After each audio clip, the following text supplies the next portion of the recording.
একজন স্ত্রী কখনো প্রিয় নারী হতে পারে না। রাহুল আর মেঘলার বিয়ে হয়েছে 5 বছর। রাহুল খুব চুপচাপ স্বভাবের ছেলে। সারাদিন অফিস করে বাড়ি ফিরে শুধু একটু শান্তি চাই। কিন্তু মেঘলা সব সময় একটা কথা বলতো, তুমি আমাকে আগের মতো সময় দাও না, তুমি আগের মতো ভালোবাসো না, তুমি আমাকে বুঝো না।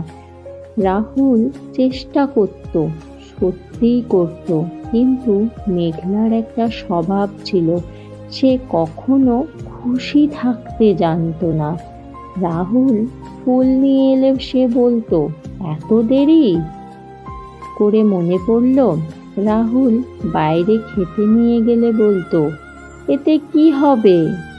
রাহুল চুপ থাকলে বলতো, তুমি কথা বলো না। আর কথা বললে বলতো, তুমি আমাকে বোঝো না। একদিন রাহুল খুব ক্লান্ত হয়ে বাড়ি ফিরে দেখে ঘর অন্ধকার। মেঘলা বাপের বাড়ি চলে গেছে, একটা চিঠি রেখে গেছে।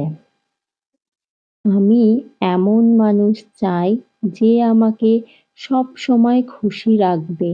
রাহুল চুপচাপ বসেছিল।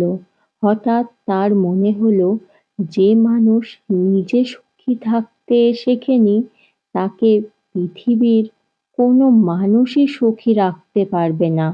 তোমাদের এই গল্পটা কেমন লাগলো আমাকে সত্যিই জানাবে। এই গল্পটা থেকে তোমরা কি শিখলে সেটাও আমাকে জানাবে। সত্যিই কি একটা স্ত্রী কোনোদিন প্রিয় নারী হতে পারে না?